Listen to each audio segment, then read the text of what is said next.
Hi, I'm Chad with Mastercam, and in this video we're going to create a multi-axis finishing toolpath using Mastercam's automatic tool tilt feature. At this point in the process, most of the part is already finished machined. However, the faces shown in orange on the model still need to be completed. This feature can be very difficult to reach inside of, especially considering that the machine this part will be cut on can only safely tip up to 105 degrees with this fixture on the table. To finish machine such a complex shape, I prefer to start with the Morph toolpath.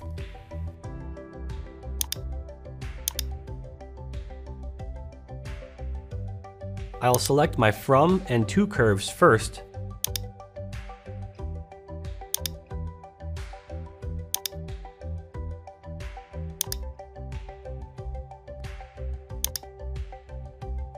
followed by my drive surfaces.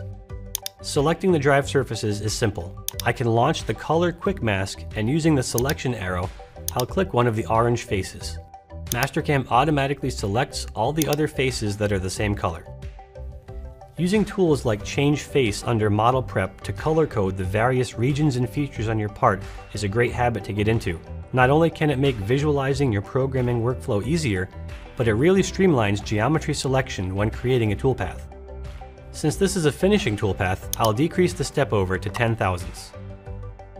I'll also deactivate the collision control checkbox for now. When programming complex multi-axis parts, it's always a good idea to leave tool axis control set at the defaults. It's also good to make sure that collision control is turned off at this point as well. There are two reasons for this. Firstly, the only thing you should be concerned with at this point is the actual feed moves. With collision control turned on, Mastercam is going to trim or otherwise modify the toolpath anytime the tool collides with the part.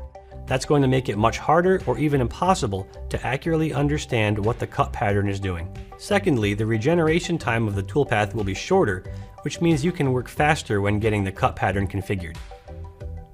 In this case, the feed moves look great. The pattern is even across the surface, which will produce a nice finish. If the feed moves weren't clean, I could refine the settings on the cut pattern page until the motion was the way I wanted it. Since the feed moves are good, I'll review the toolpath in backplot to get an idea of how the tool motion itself looks. The default tool axis control is keeping the tool normal to the drive surface, which won't work for this toolpath. At this point, I'm going to start working with the tool axis control settings to try and eliminate or at least minimize as many of the collisions as possible. I'm also going to use the simplest strategy possible with the goal of keeping rotary motion to a minimum to maximize rigidity. This is going to help with surface finish when using tools like this lollipop.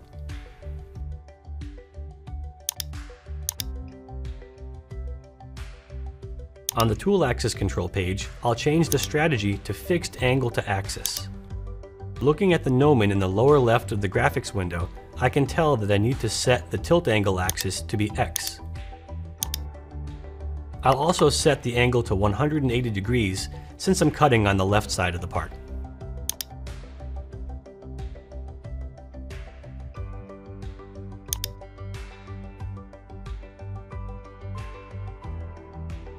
Looking at the regenerated toolpath in backplot, it almost looks like a traditional 3-axis toolpath.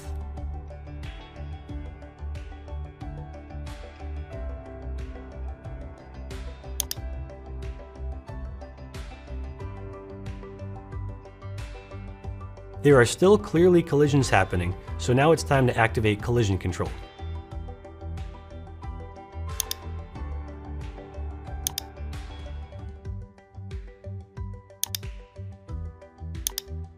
I only want to collision check the shoulder, shank, and holder. For a strategy, I'll choose Tilt Tool and Automatic. I'll now add some check surfaces. Just like I did with the drive surfaces earlier, I'll use the color quick mask to select the green faces that I want to avoid.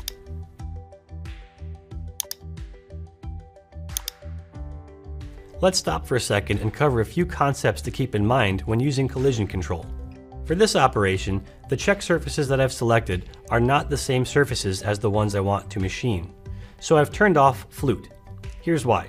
Since I already know the flute is cutting my machining surfaces the way I want, and my strategy is set to tilt, collision control may add unwanted motion to the toolpath where the machining and check surfaces meet.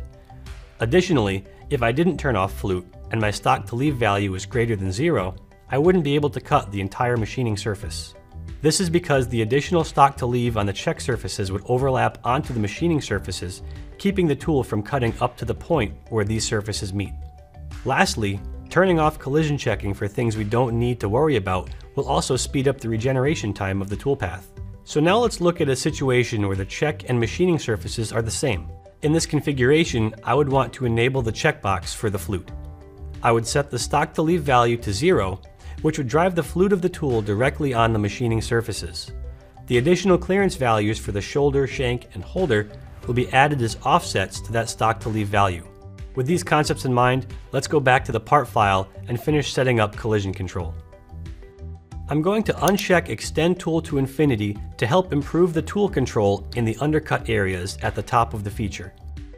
Since I have some undercutting happening, I also want to use a lead in and a lead out. On the default lead in, lead out page, I'll enter 30% as the lead arc diameter and regenerate the toolpath one last time. Since I know there are rotary axis limitations due to my fixturing, I'm going to set up machine simulation to match the machine I'll be cutting on and check for any issues. I'll choose my fixture from level 500 and launch simulation.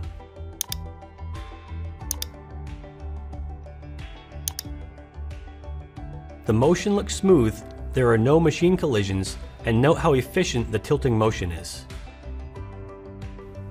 I hope this video has shown you not only the power and flexibility of automatic tilt, but also helped you with some core concepts when programming a multi-axis part in Mastercam.